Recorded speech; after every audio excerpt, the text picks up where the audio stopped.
George Latimer defeated squad member Jamaal Bowman to represent Westchester and parts of the Bronx in Washington, where he faces a topsy-turvy time. Question number one, though, what is goal one for Congressman George Latimer? Well, Marcia, thank you for having me back. I think I have to be realistic about where I'm at. I'm going to be in the minority, and I'm going to be a freshman in the minority. So I want to set priorities that are district-oriented that I think would be substantive, things that involve supporting affordable housing, making for a cleaner Long Island Sound or the Hudson River. There are macro issues in the society. I'm going to be part of a Democratic group that takes positions on those things. But if I want to accomplish anything at the end of 2 years, it's got to be on very specific things. And it could be on infrastructure issues. It could be on environmental issues. That's where I'm going to try to put energy and time, because I won't have seniority on my side, and I won't have intrinsic power on my side. So I'm going to have to be hardworking and clever. But those things are going to matter to people who you represent. Right. And that's what I heard when I was on the doors, not only in the primary, but in the general election. People talked about how their lives need to be made better by the decisions that government made. I certainly did that as a county executive and in other positions that I've had before. So that's my focus in going to Washington. The people of Westchester, the people of the Bronx that I represent have certain needs. Let me address those as a priority issue. So, you know, because the House is really sort of almost, I mean, it's pretty close. I mean, they don't have like an overwhelming mandate, the Republicans. So do you think there's going to be more bipartisanship because there's going to be a need to get Democratic votes to support things, to get Republican votes to support things? Well, I think on some issues, bipartisanship will work.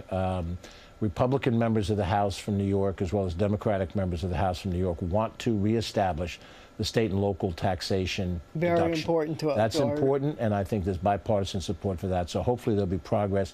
President Trump, during the campaign, alluded to the fact that he was prepared to restore, I forget, all or part, but whatever it is, I think that's an area. I've mentioned already a couple of areas that I think we can find bipartisan support on. Clean water. Working to make sure the Hudson is cleaner and the Long Island Sound. So I think that's an area of bipartisanship. We're clearly going to argue over the major issues in the society that we've been arguing about. And I think the unknown factor as we sit here today is those secretaries that become heads of their departments. Do they really intend to deconstruct those departments? And if they do, then we're going to have battles over what that deconstruction look like. If Bobby Kennedy does become head of HHS and decides that he wants to get out of the vaccination business for childhood diseases, there's going to be a battle, and I'm going to be on the side of those battling. But if we can find common ground, we'll look for it.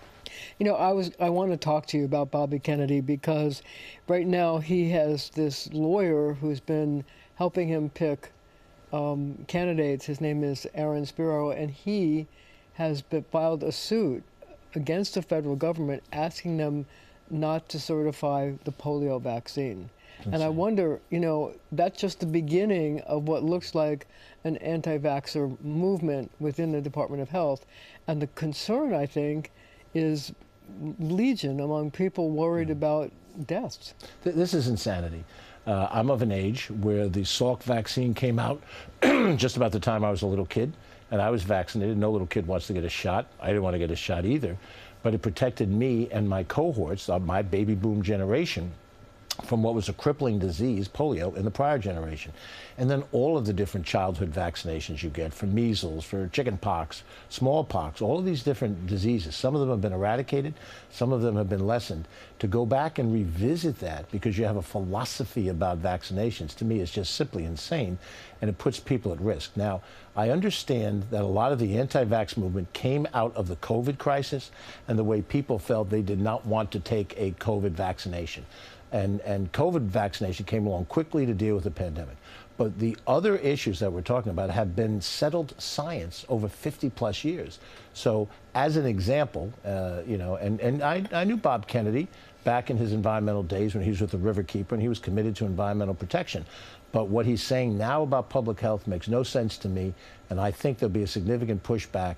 You know, if he gets to be, if they confirm him or not confirm him in the Senate, I can't tell you. But if he is confirmed and he's going to advance those policies, there's going to be major pushback on this. But when you say major pushback, what can you do in Congress? I mean, I want to point out one thing, too. The World Health Organization has already reported that the lack of vaccines for measles in a lot of developing countries has led to a 20% increase in measles around the world. And that could also happen here. And is that something that this country really wants? No. And do you want to then jeopardize children who could come down with all kinds of childhood diseases? I think when you look at those facts, and I believe those facts to be true, that colleagues that I have across the aisle who by partisan affiliation, will want to give the president the benefit of the doubt, but when they look at something like that and what those effects are, I expect there's a bipartisan effort to push back on changing policies that fall upon settled science, and there's going to be testimony. It'll be heard in various committees, and then of course the Congress holds the power of the purse. If someone wants to move in a certain direction, and it's within the Congress's ability in a continuing resolution to continue to keep the government open with certain provisions in it, that we're in a position to mandate that certain thing happens using the power of the purse in this particular area and in others. But I think sometimes too it's spotlighting so that people understand what's at stake, and they start calling their congressmen, including congressmen on both sides of the aisle, and say, do not do this. Do not wreck our strategy for protecting children against dangerous diseases just because you have some ideological anger about vaccinations. But what if he, as Secretary of Health, were to say, yeah, it's great. I think the United States should not certify a polio vaccine, and he does it unilaterally. What power does Congress have to stop that? I don't know that it's just within his authority alone to be able to do that. And I have to confess, since I'm not sitting in the Congress yet, there's much I have to learn about what our procedures are. But I use this as an example. A president has a right to pick the people that he wants to serve in these positions. But there's a check and a balance. It's been built into the Constitution, advised and consent by the Senate. And if the Senate consents to Bobby Kennedy, then Bobby Kennedy has a certain amount of power, but he doesn't have unilateral power. And I think in this particular case, the president and people around him would be wise to recognize what outrage will come from the civilian population if you try to change this. And if you change it in any way, and you start getting bad results, you start getting more children sick, more children dying because they're not properly vaccinated, as they have been for the last 50, 70 years. Well, let me ask you this. We talked about SALT. What about congestion pricing? The president also has said that if he gets elected, he's going to try to stop congestion pricing. Good idea, bad idea? Well, when we've talked about congestion pricing before, here's the fundamental problem with the issue. It's been tied directly to funding the MTA. And the MTA has a huge capital gap. And congestion pricing, in fact, in and of itself won't solve the full gap. But to the people that have come to me and said, well, we don't like congestion pricing, we think, okay, what's the alternative plan?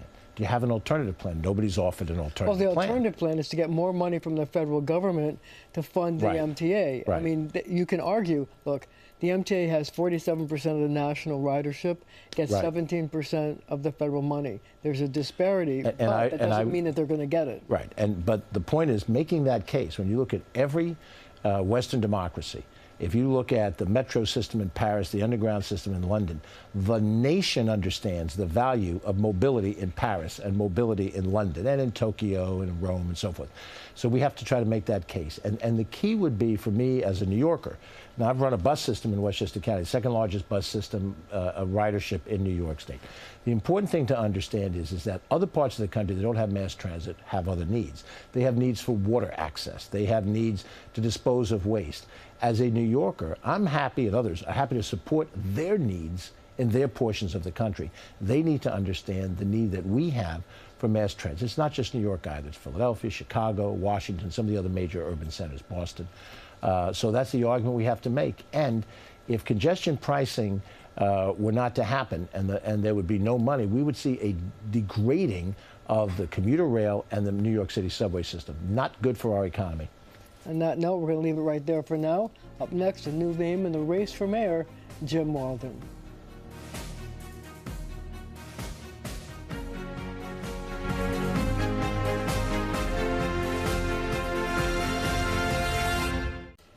We're here with George Latimer, who's about to go to Washington to represent parts of Westchester and the Bronx in Congress. You know, there's a move in the Democratic conference that you're going to be joining to replace older, more experienced Democrats as the ranking member on a number of committees. Jerry Nadler has already stepped aside as the ranking on judiciary in favor of a younger person. AOC is trying to become the ranking member on oversight. I wonder if you think this is a good trend, that this is going to make it easier for Democrats to deal with the Republicans in Washington, or you don't think so? You know, I think it's really a case-by-case scenario. We had in the Democratic caucus the renomination of Rosa DeLauro to head of the Appropriations Committee. She's talented, she's skilled, and, you know, she's my age cohort. And there are others that we've also reauthorized who have experience. In some cases, there's competition because there's ambition by those members who have less seniority, and they would like to be in a position of greater authority and jump it. So I don't think it's an across-the-board thing. I don't think automatically changing leadership of a committee is the right thing to do. It depends on the individual who has the job, their level of energy and drive. And I've seen this before. I mean, I've seen it in Congress, but I've seen it in the state legislature, in the county legislature. It's a case-by-case basis, and I'm going to try to make the judgments of who I support on a case-by-case basis. How do you feel about AOC's chances of becoming ranking on oversight? Well, you know, I look to hear from Jerry Connolly, who is the person who is competing against her, hear what he has to say, hear what she has to say, then make my judgment based on those things. Now, is there a conference vote on that? Yes. Yeah, there's a big conference vote. It may come as soon as mid-December. I don't know if anything might forestall it. I don't know enough of the rules of the caucus, but I expect the decision's coming soon. Do you know what committee assignments you're going to be serving on? I know what I've asked for. You never know. What have you asked for? Well, you know, I tried to be very pragmatic about things. I asked for a seat on transportation and infrastructure. That is an area of past experience. You run a government of $2.5 billion, as I have in Westchester County, and the buses are part of that. And other work that I've done in both transportation and infrastructure. I think that lends some experience to my sitting on that committee if they so see fit. I've asked for a seat on financial services. Now, that's an exclusive committee. You usually don't give it to freshmen, and I may not get it. But coming out of the world that I come in, there are people, and I know some of them socially, who are major, you know, financial executives, and I think I bring some of that connection to the table. And in addition to that, again, the experience that we've had in municipal finance is part of what the financial world is. Absent that, I'll get what I get.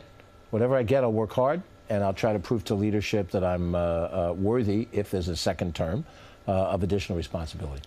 So one of the things that President Trump has vowed to do in his first hours or first days is to pardon people who participated in the January 6th attack on the Capitol. How do you feel about that? Well, I don't like the idea of mass pardons. I think some of the people who were there that day, and I can't tell you the individual names, I know I saw videos, some of those people committed crimes. They attacked police officers. I was down in Washington. I saw the Capitol Police. They're geared up.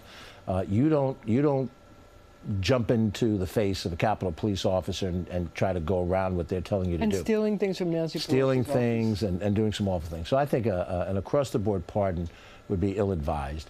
But politically, I expect he's going to do that. He said he would, and these are people that have supported him, and they've been waiting for him to come in so he could get that pardon. What I think it does do, we enter a stage now in the country where you're going to start to mass pardon people because they represent either an ally that you want to protect going forward, or you want to reverse a decision of a court, because many of these people have been duly tried and found guilty of the crimes that they were convicted of.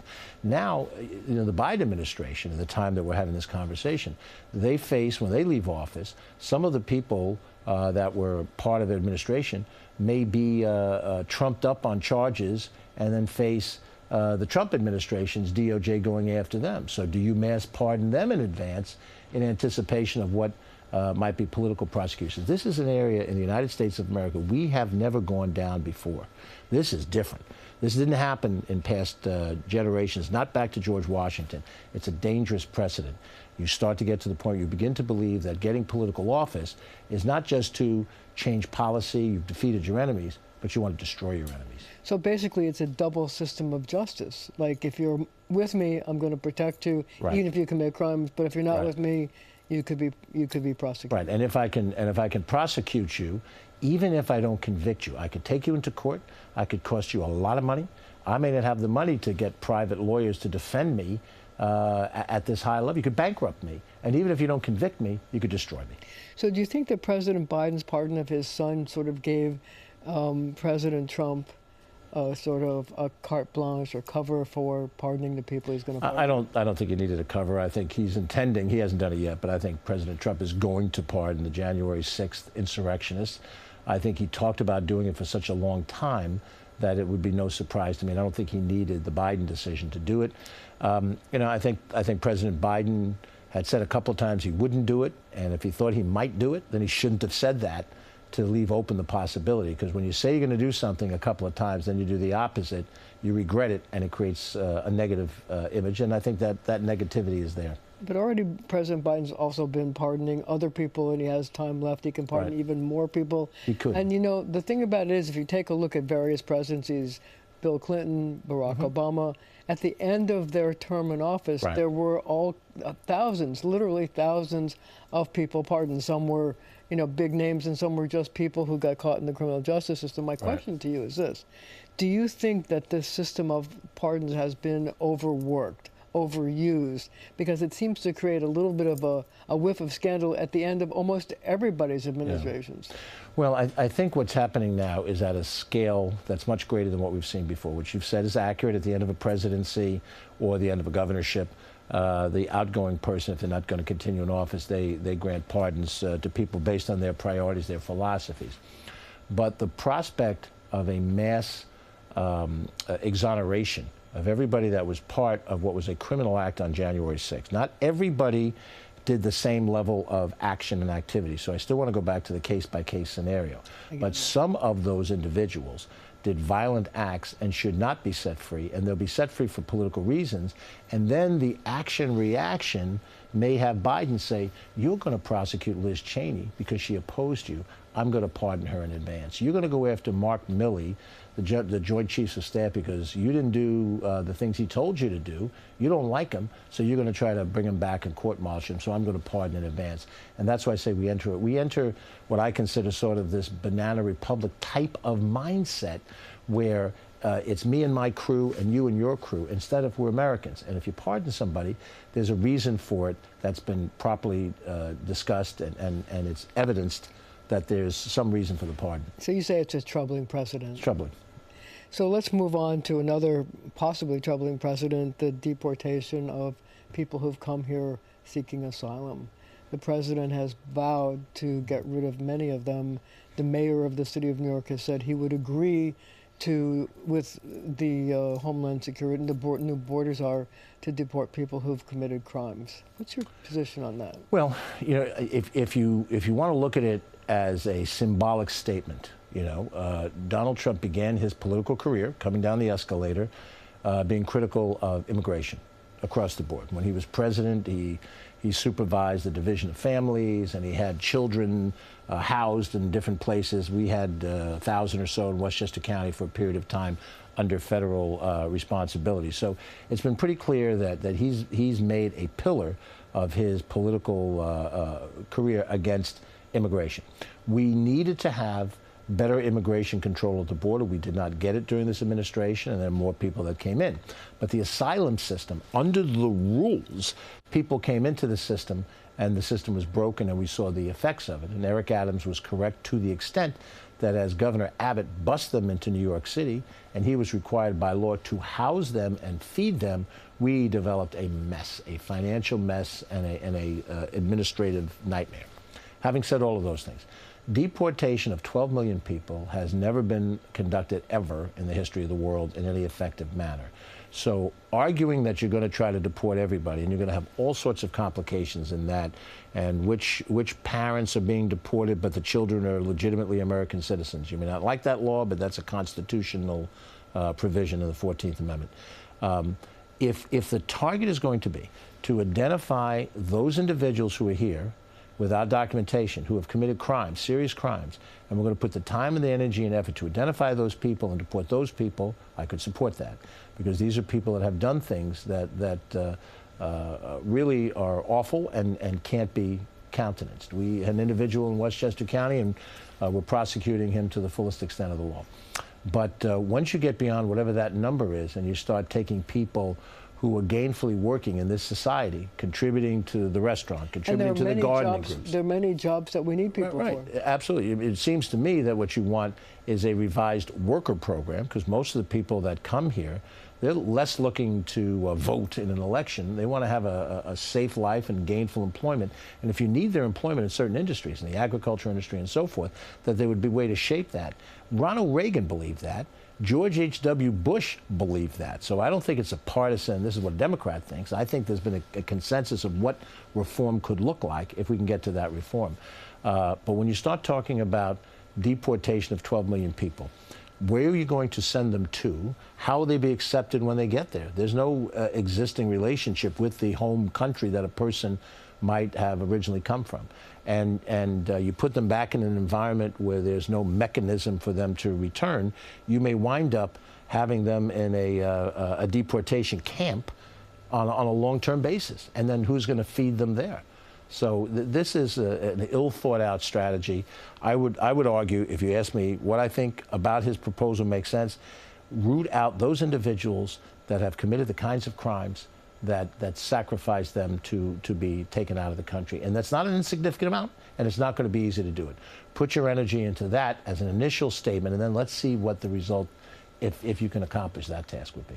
So let's change topics for a minute, because in addition to local issues, you're going to have to consider a lot of foreign policy issues. And I'm wondering, you know, recently the Syrian government was taken over by rebels and it's fallen. And the question is, what effect do you think that's going to have on the balance of power in the Middle East? I know you've looked at the situation in Israel and the Middle East.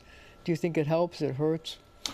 Well, the unanswerable piece of this is how will the Syrian rebels now deal with having power? At one point in time, they were attached to al-Qaeda and some terrorist organizations. They have decoupled themselves from those organizations. In the early stages of their control, just a week or something like that, they've indicated that they intend to respect minorities in Syria, Christian minorities and other ones, which is a welcome change from the Assad regime. The collapse of Assad is a negative for Russia, and it's a negative for Iran. And I think if that's the case, that's a positive for the United States. We have the potential with Israel now having a ceasefire with Hezbollah, and Hezbollah being hurt badly by their interaction with Israel. Remember, they were sending bombs into northern Israel from October 8th on, and Israel struck back. When people talk about the impact of what happened in Lebanon from Israel's attack, they forget that there was a constant stream of bombing that began this from Hezbollah to Israel. So now Hezbollah seems to be in a position of being more neutralized, if you want to view that. Iran is in a weakened position, and now the collapse of the Syrian government offers a potential for them to be weakened as well. All of that would be steps in the right direction. And those Arab countries, Saudi Arabia comes to mind, the Emirates, some of the other kingdoms there, Jordan certainly, could begin the process of moving us toward a peace that would help us get over the Hamas nut that's almost insolvable. Hamas seems to be completely unwilling to release the hostages. That is a necessary step in any peace. I would argue that Israel has been difficult at times to deal with, but Hamas has been intransigent in terms of the hostages. And the hostage release, we've said this the last time we sat, the hostage release and the cessation of hostilities have to come hand in hand in order for there to be an opportunity for peace.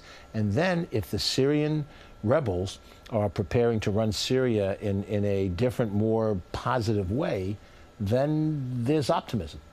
And an opportunity for some diplomacy that helps the United States. Right. On that note, thank you for joining me, and thank you at home for joining us as well.